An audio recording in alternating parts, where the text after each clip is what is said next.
En este video vamos a calcular las efemérides para diversos eventos con una herramienta RGB Photocalc y vamos a trabajar en los diagramas observados calculados. Yo voy a mostrar una herramienta aquí, Variables Star Observer. Este es un programa de Patrick Chavalet de la Asociación Americana de Observadores de Estrellas Variables. Este programa lo que hace es ayudarnos a planificar las observaciones. Aquí tenemos una serie de estrellas que ya están predeterminadas. Aquí podemos bajar con el cursor y ver. Nosotros lo que hacemos es tocar sobre cualquiera de las estrellas y vamos a ver un pronóstico. Es bastante rudimentario, pero es simplemente para planificar. Aquí vemos R Leo. Esta es una estrella de tipo Mira, una gigante roja. Y vemos que más o menos el pico está por acá. Nosotros tocamos, si dejamos el cursor pisado del ratón y nos vamos desplazando por la curva de luz, vamos a ver cuál es la fecha en el calendario en que vamos a tener la curva en esa fase, y vamos a ver también la magnitud del objeto. Nosotros podemos agregar nuevos objetos y entonces vemos de manera rápida el mínimo, el máximo, los próximos máximos y mínimos, el tipo de estrella, la designación. Aquí nosotros en ayuda podemos buscar el funcionamiento de este programa. Van a ver todas las instrucciones, aunque en inglés la pueden ver con calma, y es una manera de planificar las observaciones. Como ya dije, pueden añadir nuevos objetos y él los toma de la base de datos de la APSO. Voy a cerrar aquí y me voy a ir a algunas herramientas online. Yo aquí en la página del CAP tengo un enlace al sitio de la Universidad Pedagógica de Cracovia. Aquí en lista general de eclipsantes, aquí podemos ver la página. Nosotros vamos a ver un índice por constelaciones y voy a buscar la estrella O Águila.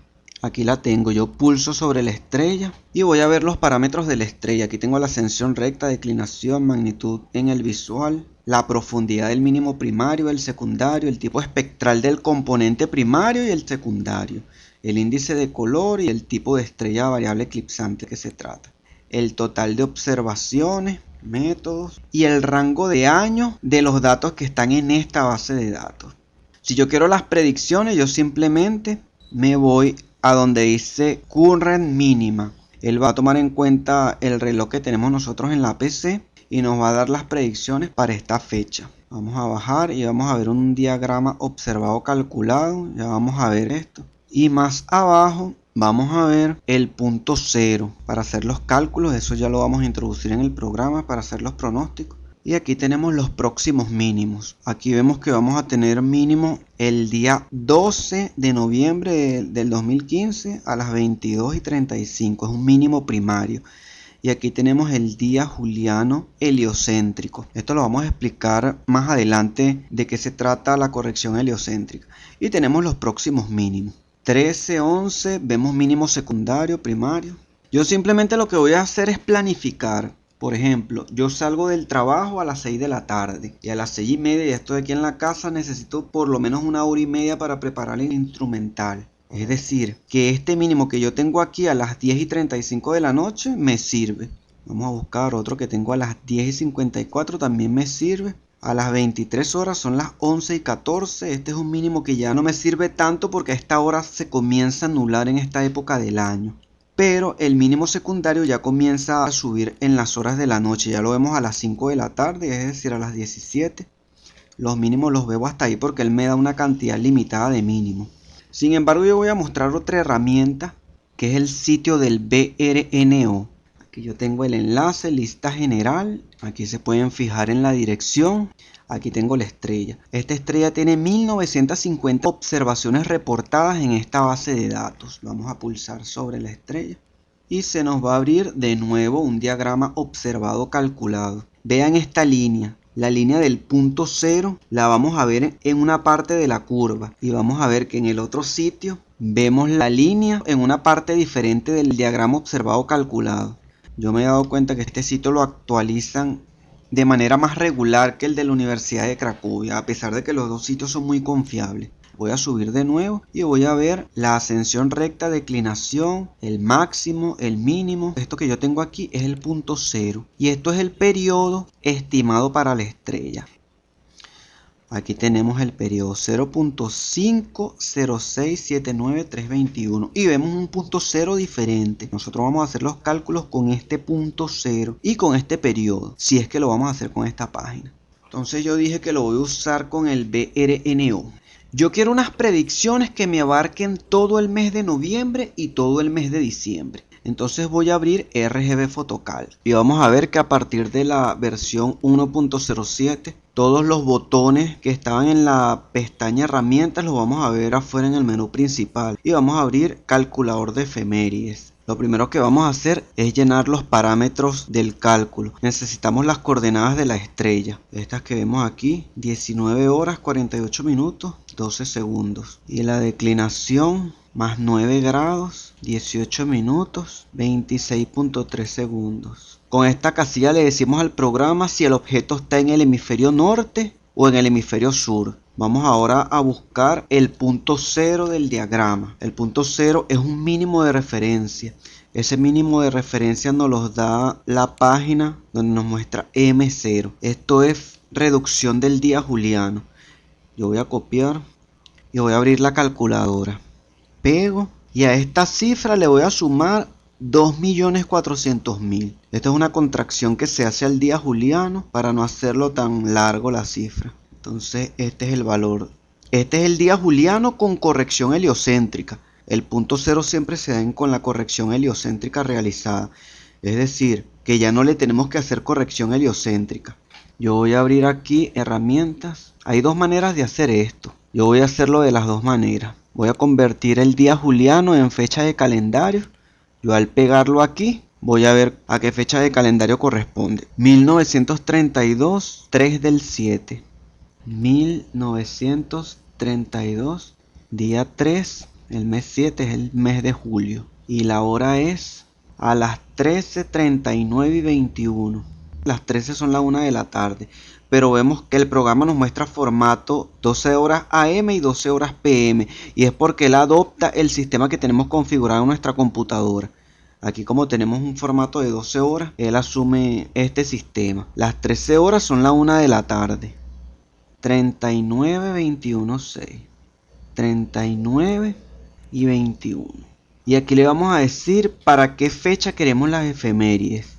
Yo las voy a pedir para el 5 de septiembre. Aunque esto ya pasó, pero es para que nos dé las efemérides de aquel mínimo que ya calculamos y que fue reportado en un video anterior. Entonces le voy a decir que me dé 50 efemérides. Y el programa tiene tres modalidades. Si colocamos modalidad A, él nos da estas 50 efemérides a partir de esta fecha que le dimos. Si colocamos modalidad B, calcula la mitad de las efemérides hacia atrás y la mitad hacia adelante. En modalidad C, nos calcula las 50 efemérides anteriores a esta fecha escogida. Yo lo voy a dejar en modalidad A. Aquí colocamos el periodo de la estrella, este que vemos acá. Lo copio y lo pego. Él nos pregunta si nosotros estamos colocando la fecha y la hora en tiempo universal o en hora local. Esta computadora está en hora local, pero la fecha del mínimo, punto cero, está en tiempo universal con corrección heliocéntrica. Es decir, que lo voy a dejar en tiempo universal. Y las efemérides, él nos las va a entregar en tiempo universal, pero también en hora local. ¿Cuál es la corrección aquí en Venezuela? Son 4 horas 30 minutos. Si yo lo dejo así, se le van a sumar, pero si yo activo esta casilla, se le van a restar. Ahora un detalle muy importante. A los objetos que están fuera del sistema solar se le aplica la corrección heliocéntrica, pero a los objetos que están dentro del sistema solar no se le aplica la corrección. Si nosotros desactivamos esta casilla, no aplica la corrección heliocéntrica al cálculo, pero el punto cero ya tiene la corrección heliocéntrica aplicada. Entonces lo que vamos es a mover los minutos y los segundos hasta hacer coincidir el punto cero en el programa con el punto cero de referencia. Es 069.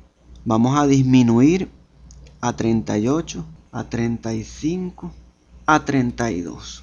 Y vamos a subir los segundos. 69. Entonces ahí ya estamos haciendo coincidir el punto cero con la corrección heliocéntrica, con el punto cero de referencia que ya tenía su corrección heliocéntrica.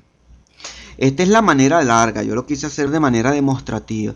Pero nosotros esto lo podemos hacer muy sencillo, configurando todos los parámetros, pero sin insertar el punto cero.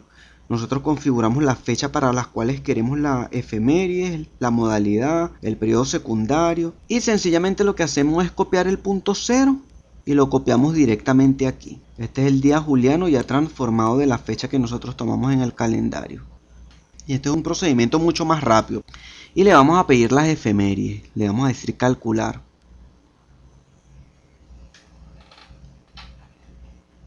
Aquí tenemos las predicciones para la fecha. Aquí tenemos la época. La época es la cantidad de ciclos transcurridos a partir de ese punto 0 de referencia, que es el que tiene la página también. Este que vemos acá. Han transcurrido 59.943 ciclos de estos dos componentes. Entonces yo voy a tener la época, voy a tener el día juliano geocéntrico. Aquí tenemos la edad lunar en días, 21.5 días, es decir que la luna está cuarto menguante.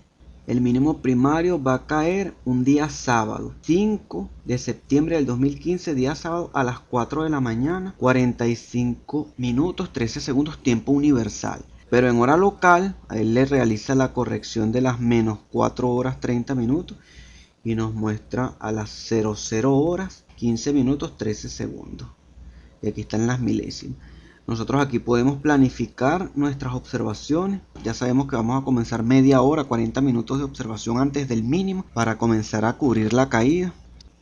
Aquí yo tengo predicciones que abarcan desde septiembre hasta el 29 de septiembre. Son predicciones que abarcan solamente septiembre. Yo con este botón voy a borrar y le voy a pedir predicciones para todo lo que queda del año 2015. Vamos a pedir 400 predicciones. Con ese archivo que se generará nosotros podemos planificar las observaciones en lo que queda de año. Yo también quiero el mínimo secundario. Vamos a activar esta casilla. Yo voy a agarrar el periodo de la estrella y lo voy a dividir entre 2. Voy a borrar acá entre 2. Igual el resultado lo voy a copiar y lo voy a pegar en esta casilla. Y entonces él nos va a dar también los mínimos secundarios. Aquí vemos que cuando nosotros pegamos una fracción de día va a ser convertida también a horas, minutos y segundos. Si nosotros activamos esta otra opción que yo tengo aquí abajo, si nosotros colocamos un número, una cifra en horas, minutos y segundos, será convertida automáticamente aquí en fracciones de día. Esta es una herramienta que nos va a ser útil de RGB Photocad. Bueno, entonces yo voy a calcular todos estos mínimos primarios y secundarios. Entonces aquí tenemos las efemérides calculadas. Los pronósticos abarcan desde el 5 de septiembre del 2015 hasta el 15 de diciembre del 2015. Abarcan casi 4 meses. Aquí tenemos los mínimos primarios en negro y los mínimos secundarios en rojo. Esto yo lo voy a guardar y él automáticamente lo guarda como un archivo de texto. Voy a guardarlo en el escritorio como OO Águila efemérides. Una vez que yo guardo este archivo, si yo cierro RGB Photocad, todos estos parámetros quedan en memoria para próximas observaciones y cálculos. Voy entonces a ir al escritorio y vamos a ver un poco el archivo que se generó. Aquí tenemos los mínimos primarios y secundarios. Yo puedo establecer cuáles son los que me interesan y los demás borrarlos y guardarlos, pero este es solo un ejemplo. Hay casos donde tenemos estrellas nuevas que no están en ninguna base de datos. Yo voy a poner un ejemplo rápido. Voy a entrar en la página de la Sociedad Venezolana de Aficionados a la Astronomía, grupos astronómicos en Venezuela. Voy a pulsar acá. Y voy a ir a publicaciones para entrar en la revista de divulgación de esta sociedad donde apareció, este es un artículo de divulgación que yo publiqué, fue el Mensajero Estelar número 67, julio-septiembre del 2013. Vamos a la página 18. Estas son dos variables eclipsantes que fueron descubiertas por Rafael Benavides, un aficionado español, mientras observaba el asteroide 1052 Bélgica. Aquí vemos la curva de luz. Vamos a poner zoom. Aquí vemos la fecha juliana geocéntrica. A esto que está aquí le vamos a sumar esta fracción y esto va a ser más o menos el mínimo. Eso lo vamos a colocar, volvemos a convertir a fecha, lo colocamos aquí ya como se hizo, y en periodo vamos a colocar el periodo que se le determinó a esa estrella. Es una estrella que tiene un periodo de 0.391 días. Y es una estrella W Ursa Mayor, es una estrella binaria de contacto. Eso vamos a ver unas animaciones ahora. Entonces ese periodo lo colocamos aquí, como ya vimos. El periodo lo dividimos entre 2. Le damos las fechas en que queremos las predicciones y vamos a tener nuestras predicciones. Es relativamente sencillo. Luego de planificar esto, lo más importante que tenemos que hacer es sincronizar el reloj de nuestra computadora con un reloj atómico. Yo aquí tengo Atom Time, yo chequeo y ya está conectando con el servidor, me dice que está sincronizado. Si no estuviera sincronizado, nosotros le decimos ajustar, él nos va a habilitar esta opción. Entonces este es el tiempo universal, las 23:10:53, y este es el tiempo local de la PC aquí en Venezuela. Él utiliza esta diferencia horaria. Esto es lo más importante que tenemos que hacer para que en la cabecera FIT nos quede la hora y el momento de cada cuadro para las posteriores reducciones, las cuales ya hemos visto en videos anteriores. Voy a salir. Voy a entrar rápidamente en RGB Photocalc de nuevo, acotar un punto importante. A partir de la versión 1.07 también, en la pestaña de conversión vamos a ver una casilla nueva donde dice constante en segundos. A mí me ha pasado y nos podría pasar que tenemos desincronizado el reloj de la computadora por 1 o 2 segundos del reloj atómico. Y entonces aquí simplemente lo que hacemos es agregar esa constante en segundos, no importa si estamos trabajando con día juliano o con fecha de calendario, siempre la vamos a agregar en segundos. Si por ejemplo tenemos 10 segundos de atraso en nuestras imágenes con respecto al reloj atómico, al tiempo universal, yo le coloco 10. Y entonces a mis imágenes le va a agregar 10 segundos más. Pero si por el contrario están adelantadas 10 segundos, yo le coloco un símbolo menos y le va a restar 10 segundos a la imagen. Entonces las imágenes van a quedar calibradas cuando se haga la reducción. Eso era todo lo que se iba a mostrar en esta versión nueva. Vamos ahora a revisar los mínimos que habíamos calculado en un video anterior. Tengo una captura con los mínimos calculados con todos los algoritmos y con el mínimo que calculamos en BRNO en ese video. Aquí tenemos los mínimos que yo había calculado de una manera aproximada, pero luego yo refiné el cálculo. Y también utilicé el programa VStar, utilicé un polinomio de cuarto y otro de quinto grado para determinar el mínimo. Esto lo podemos ver en este video que vemos el enlace aquí. Y aquí tenemos todas las fechas para el mínimo. Las fechas son muy similares. Esto yo lo convertí con la herramienta que vimos en RGB Photocalc, que nos convierte el día juliano a fecha de calendario. En todas, por supuesto, que en ese mínimo había sido el 6 de septiembre del 2015 a las 5 de la mañana, hora legal de Venezuela. Pero la diferencia estaba en que en este mínimo fue al minuto 4 y 08 segundos, 544 milésimas de segundo. Y aquí vemos una pequeña diferencia. El polinomio vemos que es al minuto 3 y 38 y aquí que es al minuto 4 y 35, casi un minuto de diferencia. Y la incertidumbre de 2 minutos.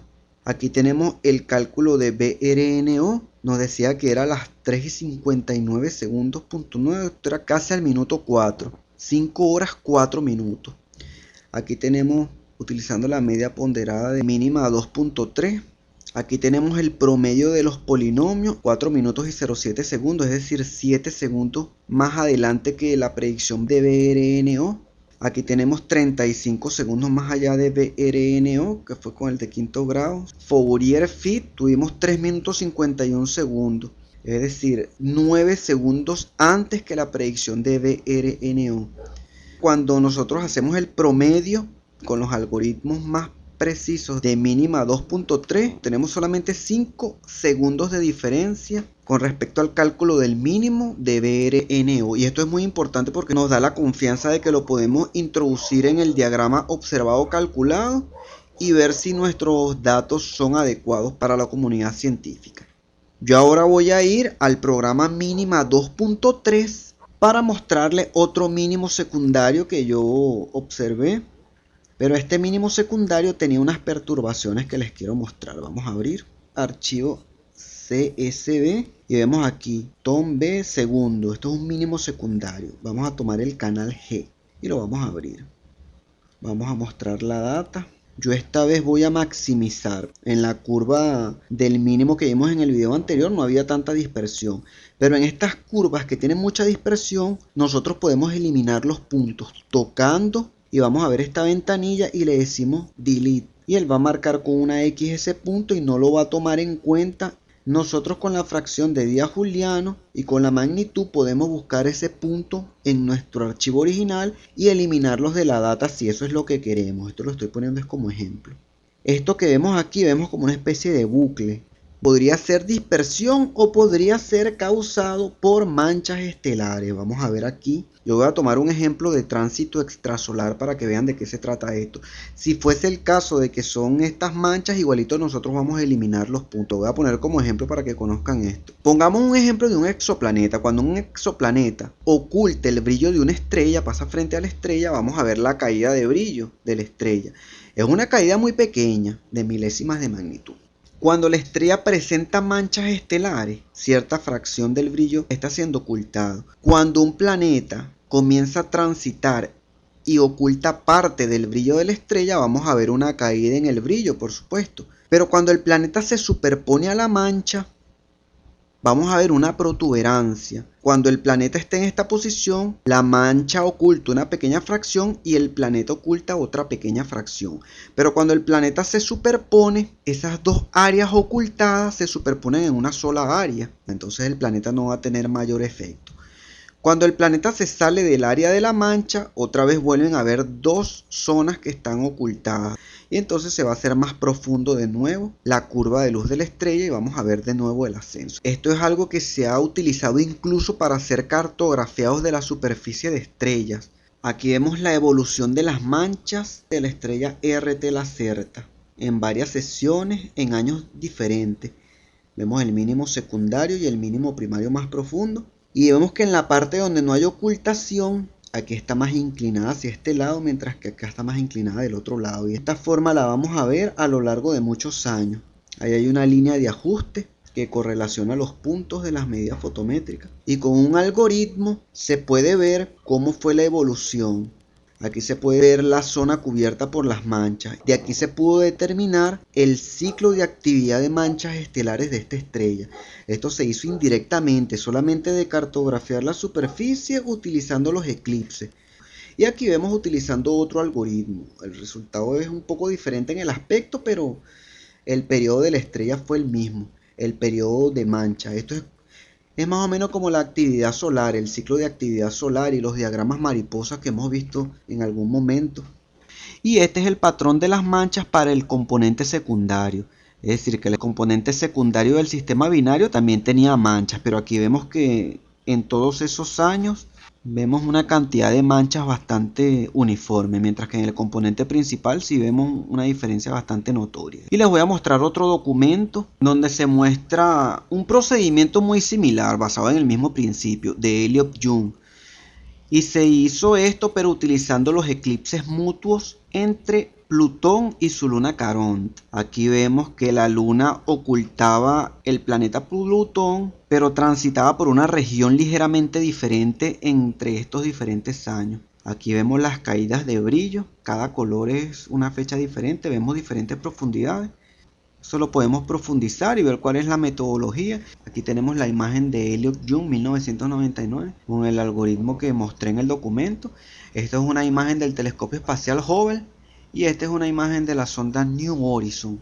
Elliott-Young, no precisamente esta es la misma zona que estaba siendo cartografiada en estas dos imágenes, pero vemos que se puede hacer un interesante trabajo en objetos que realmente están inaccesibles al instrumental desde la Tierra.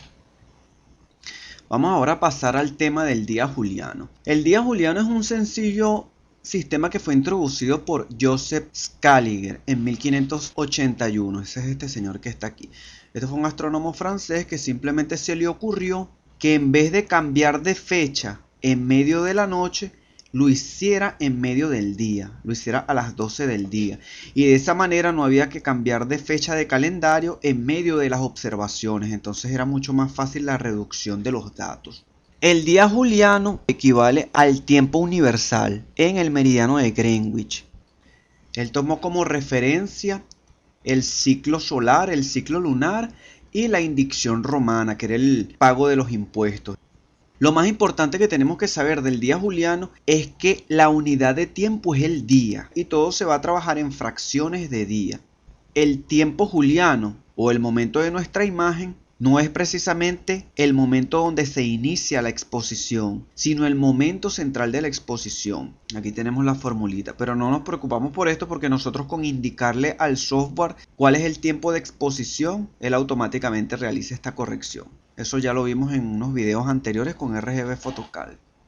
En cuanto a la corrección heliocéntrica, nuestro sistema solar está casi a la mitad entre el centro y el borde exterior de nuestra galaxia, la Vía Láctea. Si nosotros pudiéramos ver el sistema solar y su orientación en una escala mucho más grande, veríamos algo como esto. La eclíptica y el plano del sistema está a 60 grados de diferencia con respecto al plano de la galaxia. Nuestra Vía Láctea tiene más o menos unos 100.000 años luz de extremo a extremo, pero como nosotros estamos dentro, por supuesto estamos rodeados por estrellas. Estamos inmersos en el disco. Y esto tiene la consecuencia de que tenemos estrellas en todas las direcciones.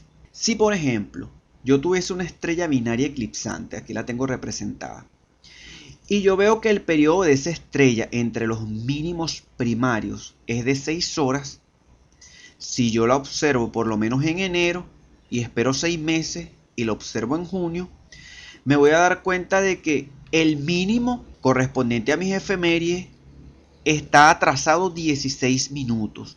Y es porque la luz de la estrella tuvo que viajar 300 millones de kilómetros más de lo que viajó en este punto. La luz recorre del Sol a la Tierra 8 minutos 32 segundos. Si este recorrido lo tiene que hacer 2 veces, serían un poco más de 17 minutos. Entonces vamos a tener un atraso de 17 minutos en la efeméride que nosotros calculamos. Este es un efecto que se hace mayor cuando los objetos están paralelos al plano del sistema solar. Si nosotros tenemos objetos que están en el norte o en el sur del plano del sistema solar, nosotros no vamos a ver efecto alguno. Porque si tenemos un objeto que está en esta posición, su luz va a tardar exactamente en llegar a este punto lo mismo que tardaría en llegar a este otro. Entonces vamos a ver que este efecto es cada vez mayor hacia el plano de nuestro sistema solar. ¿En qué consiste la corrección heliocéntrica? En que nosotros no vamos a tener en cuenta el tiempo en que llega la luz a la Tierra, sino el tiempo que llega la luz a el Sol. Entonces cuando nosotros hacemos nuestros cálculos tomando en cuenta el momento en que ocurre el fenómeno en el Sol, nosotros simplemente le hacemos la corrección correspondiente para la posición que ocupe la Tierra en la órbita con respecto al objeto que estamos observando. Y así tenemos el día geocéntrico de nuevo. La corrección heliocéntrica es algo que se le aplica solamente a los objetos fuera del sistema solar. Hay que tener en cuenta esto. Los objetos dentro del sistema solar sufren distorsiones. Por ejemplo, en el cinturón de Kuiper, aquí tenemos una representación de la nube de Oort, que es la envoltura de los restos de escombros que quedó de la formación del sistema solar. Y el cinturón de Kuiper es este cinturón aplanado que está en la parte más interior. Los objetos en el cinturón de Kuiper, si nosotros le aplicamos corrección heliocéntrica, podrían tener un error hasta de 5 segundos. Y si nosotros le aplicamos esta corrección a objetos aún más cercanos al Sol, vamos a tener mayores distorsiones. Si nosotros se lo aplicamos a asteroides que están en el cinturón principal, vamos a tener distorsiones hasta de 100 segundos. Y si por casualidad se lo aplicáramos a la Luna, podríamos tener errores hasta de un cuarto de hora. Ahora vamos a pasar a explicar lo que son los diagramas observados calculados. Un diagrama observado calculado es una gráfica donde nosotros vamos a establecer el incremento o disminución de un periodo que hemos calculado en función de los ciclos que están transcurriendo. Por ejemplo, yo tengo un objeto variable. Un astrónomo lo observó, tomó nota de que la variación de brillo se producía en 30 días. Esto lo podemos hacer entre los dos máximos o entre los dos mínimos. Supongamos que lo hizo en 1905 y este es el día juliano para esa fecha. Al poco tiempo, 1908, volvió a observar el objeto y este presentó un periodo un poquito más corto. Aquí lo que tenemos es una efeméride lineal y fue de la que hablamos cuando mostramos los diagramas observados calculados del sitio de Cracovia y el sitio de BRNO. En función de esos 30 días nosotros calculamos lapsos de 30 días en el futuro. Y vamos a obtener cuál es el instante donde debería ocurrir el próximo mínimo o el próximo máximo según estemos calculando la efeméride. Y nosotros vamos a comparar la observación que nosotros realizamos con lo que habíamos predicho. Entonces, aquí lo que tenemos es que la observación se adelantó unas fracciones de horas con respecto a la línea que era lo que se había predicho.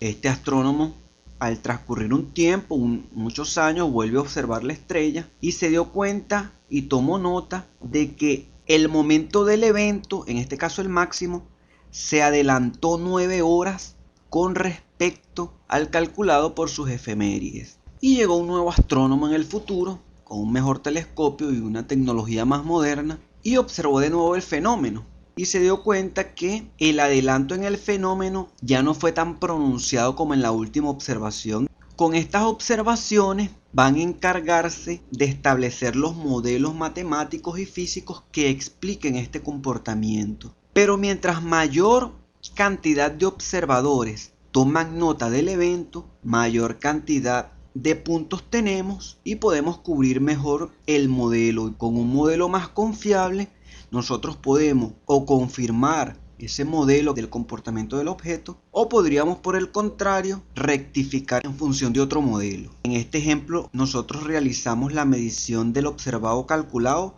en horas, pero realmente se hacen fracciones de días porque ya se explicó que estamos trabajando en días julianos.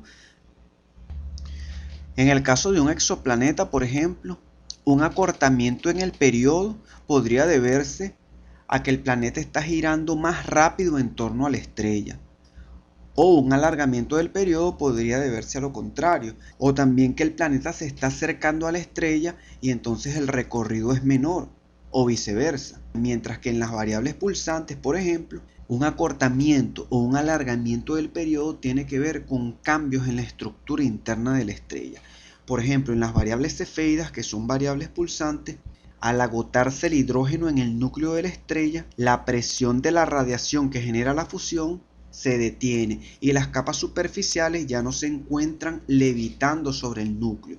Entonces la gravedad hace colapsar estas capas contra el núcleo y chocan contra los gases que quedan alrededor del núcleo. Esto genera una explosión. El gas ionizado actúa como una pantalla y por eso se expanden las capas superficiales y al enfriarse escapa toda esta energía de la estrella y otra vez se repite el proceso. Las variables cefeidas tienen curvas características. Cada periodo nos muestra una curva bastante diferente. Esto se le conoce como la secuencia de Hertzsprung. Pero en el caso de las variables pulsantes tipo Mira, sumado al mecanismo de pulsación, también se suma el hecho de que las capas superficiales están demasiado distendidas, muchas más que en otros tipos de estrellas pulsantes. Y en medio de la pulsación, parte del material de las capas superficiales es arrastrado hacia el espacio y se pierde gran cantidad de materia en medio de la pulsación. Entonces un acortamiento o un alargamiento en el periodo depende mucho de la pérdida de masa, de la tasa de pérdida de masa de la estrella. En el caso de las variables eclipsantes, las caídas de brillo se van a presentar es por los eclipses mutuos entre ambos componentes. En los tipo Algol, las estrellas están tan bien separadas que las caídas de brillo van a estar muy bien definidas.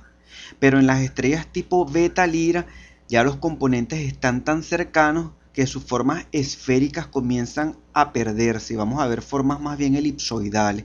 Hay intercambio de materia entre una y otra. Y las estrellas tipo W Ursa Mayor están tan cercanas que presentan incluso una atmósfera en común. Las formas de las curvas de luz nos van a ayudar a saber en qué escenario estamos. La mayoría siempre se forma de la misma nube y muchas tienen masas similares, como vemos en esta animación. Pero a medida que una va evolucionando y va entrando en la secuencia principal, sus envolturas superficiales son por efectos gravitatorios robadas por otra estrella y esa otra estrella puede convertirse en una nova y luego en una supernova, que eso lo vamos a ver después. Eso es lo que causa que las estrellas variables eclipsantes tengan tanta variedad en sus componentes, desde estrellas gigantes rojas con una enana blanca orbitando cuando ambas se formaron de la misma nube interestelar. Yo tengo aquí varios diagramas observados calculados de estrellas variables eclipsantes y vamos a ver algunos aspectos importantes. Este es el diagrama observado calculado de la estrella CN Andrómeda. Aquí vemos que las observaciones más antiguas fueron tomadas visualmente, de manera visual. Entonces tienen mayor dispersión, es decir, hay mayor incertidumbre en el momento del mínimo. Y las observaciones más recientes fueron hechas con fotomultiplicador, fotodiodos y cámaras CCD, por eso tienen mayor precisión. Aquí vemos que estas son estrellas que tienen una variación en el periodo de 0.02 días. Aquí tenemos una estrella donde el periodo fue alargando, luego se acortó, luego se alargó y luego se acortó otra vez. Con estas curvas que generan los diagramas observados calculados, incluso podemos saber si hay un tercer componente perturbando la órbita de los componentes primario y secundario. Aquí tenemos diversas formas, aquí tenemos variaciones mucho más pequeñas que pueden ser por perturbaciones de otros componentes. Aquí tenemos un diagrama interesante, es la estrella HL Auriga. Fíjense que ocurre el mismo fenómeno que aquí arriba, las observaciones más antiguas tienen mayor dispersión, pero aparentemente muestra un comportamiento lineal. Pero cuando vemos las observaciones más recientes que tienen mayor precisión, vemos que hay un patrón de pequeña amplitud en el período. Esto no lo hubiésemos podido detectar con observaciones visuales, pero las cámaras CCD y los fotomultiplicadores nos permiten ver estas variaciones más pequeñas porque tienen una mayor precisión. Aquí tenemos un ejemplo interesante. Esta es la estrella SZ Camaleopardis. Aquí vemos que hacia comienzos de los años 1940 se hizo una gran cobertura, pero el hecho de que lo hayamos observado muchas veces seguidas no nos dice que allí pudieran haber pequeños patrones de microvariabilidad en el periodo. Esto lo podemos ver aquí en observaciones más espaciadas. Esta es una estrella que tiene un comportamiento muy grueso. O sea que con observaciones espaciadas una vez al año es más que suficiente para seguir el comportamiento de la estrella. Esto no ocurriría en estrellas como esta estrella como RZ Cassiopeia, que ya vimos el ejemplo, tendríamos que cubrirla, si es posible, una vez cada 2 meses o mensualmente para poder cubrir estas pequeñas irregularidades de corto plazo. Estos son un poco los aspectos observacionales de los diagramas, ya no la interpretación, sino la parte observacional, que es la que tenemos que tener en cuenta. Yo voy a mostrar algunos trabajos de documentos profesionales. Este es un documento precisamente de OO Águila, donde se determina por perturbaciones en el diagrama observado calculado que este es un sistema cuádruple. Aquí pueden leerlo, esto lo pueden buscar en la bibliografía profesional. Aquí tengo otro trabajo de la variabilidad de supergigantes rojas.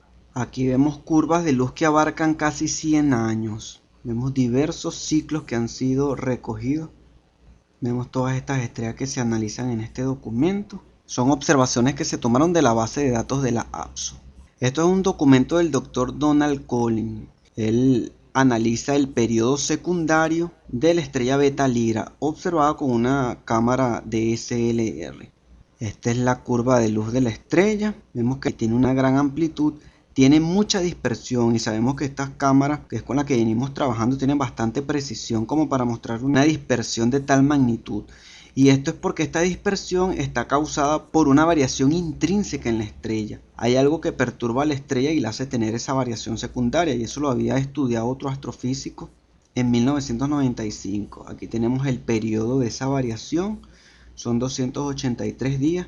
Este es el periodo que determinó el Dr. Donald Collins y superpuso su periodo al periodo determinado por el astrofísico que ya mencionamos. Esto con un diagrama observado calculado de esta variación intrínseca también se puede determinar si hay un adelanto o hay un atraso de esta perturbación. Esto es solamente por poner algunos ejemplos.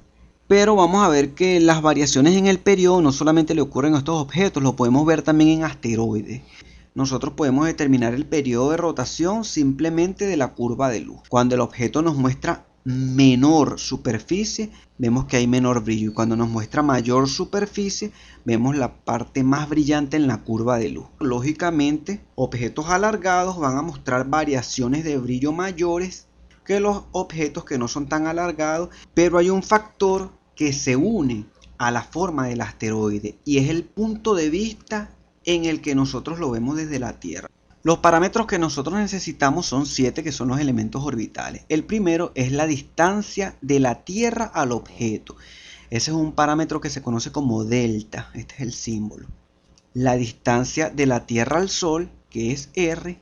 De estas dos distancias, si nosotros formamos un triángulo, vamos a obtener dos ángulos: el ángulo de fase y el ángulo de elongación. Aquí vemos de qué se trata cada ángulo. Y tenemos otros tres elementos orbitales que ya conocemos. Uno es la magnitud, la ascensión recta y la declinación. En los asteroides ocurre una problemática adicional. Cuando nosotros observamos un asteroide y está a una distancia determinada, nosotros no podemos calcular efemérides para el periodo de rotación, porque si la distancia de nosotros cambia hacia el objeto, si en este caso está más lejos, vamos a ver que hay un retraso en la luz que refleja del Sol. Y entonces las efemérides no van a ser precisas, no vamos a poder hacer efemérides. Y por otro lado, vamos a tener el ángulo de fase. En este punto nosotros vemos el objeto desde un punto de vista, pero en este otro, en la misma fase del periodo, nosotros vemos una cara diferente del objeto. Voy a ir a la sección de foros de la Asociación de Observatorios Argentinos de Cuerpos Menores. Yo tengo un enlace aquí en la página. Yo me voy a ir aquí a fotometría. Aquí tenemos curvas de luz, periodos de rotación. Vamos a ver aquí 583 Clotilde, Carlos Colazo. Aquí vemos una primera observación, otra observación, y a medida que los observadores van recopilando datos, van superponiendo todas las curvas de luz. Aquí vemos que hay una laguna de datos, y a medida que se observa se van llenando todos esos huecos, porque dependiendo del periodo de rotación del asteroide, a veces no se va a poder cubrir en una sola noche. Periodos de rotación de 16 días, 4 días, 8. Entonces a medida que observamos, el ángulo de fase es diferente y no vamos a poder superponer bien las observaciones. Entonces la idea es que todos los observadores traten de hacer medidas en una etapa por lo menos de una semana para cubrir la forma del asteroide con el mínimo cambio en el ángulo de fase. En los asteroides el trabajo se complica un poco porque hay que agregarle pedestales, porque cuando el objeto se va alejando hay un retraso. Entonces tenemos que corregir eso y agregar constantes en el eje horizontal, en el tiempo. Así como hicimos con la constante cuando el reloj atómico está adelantado o atrasado con respecto a nuestra computadora. Hoy voy a mostrar un documento donde se detecta el efecto York en Itokawa. Esto que tenemos aquí es precisamente lo que sería un equivalente de un diagrama observado calculado. Este es el periodo de rotación en segundos y vemos con las líneas azules cómo el periodo de rotación va aumentando a medida que se observan en diferentes años. Fíjense aquí desde el año 2004 hasta el año 2010. Ahora vamos a ver un ejemplo todavía más complicado de diagramas observados calculados, pero que sin embargo se han realizado. Las novas son estrellas también binarias, donde uno de los componentes es una enana blanca que le roba material a la estrella gigante que está en la secuencia principal. Se lo roba de las capas superficiales. Y este material que se está acretando genera una presión crítica en la superficie que hace que estalle la envoltura, muy parecido a lo que pasa también con lo que se explicó de la válvula de Eddington, solo que esto es el núcleo desnudo de una enana blanca. Y así produce un estallido. Este estallido va a hacer que aumente la magnitud de la estrella en una proporción muy grande. Cada vez que se acreta una cantidad de material determinada, ocurre esta explosión, y para que se acrete tal cantidad se necesita un tiempo más o menos igual. Las novas recurrentes también es un fenómeno bastante parecido, pero en esta la estrella es una supergigante. La estrella a la que se le está regando material es una supergigante, y por eso la enana blanca acreta una mayor cantidad de material. Pero la diferencia también es que el estallido no ocurre en la enana blanca sino en el disco. Y cuando la orientación de las dos estrellas coincide con la visual del observador, vemos el efecto de los eclipses de una estrella binaria eclipsante. Vemos el estallido que ocurre en el disco, que es ocultado por la estrella y luego sale de nuevo. Y entonces ya no vamos a ver estos estallidos, sino vamos a ver algo que se conoce como superjoroba, que a medida que vemos la caída de brillo de la explosión, también vamos a ver una variabilidad de algunos minutos, 90, 100, 120 minutos, que es el periodo del sistema.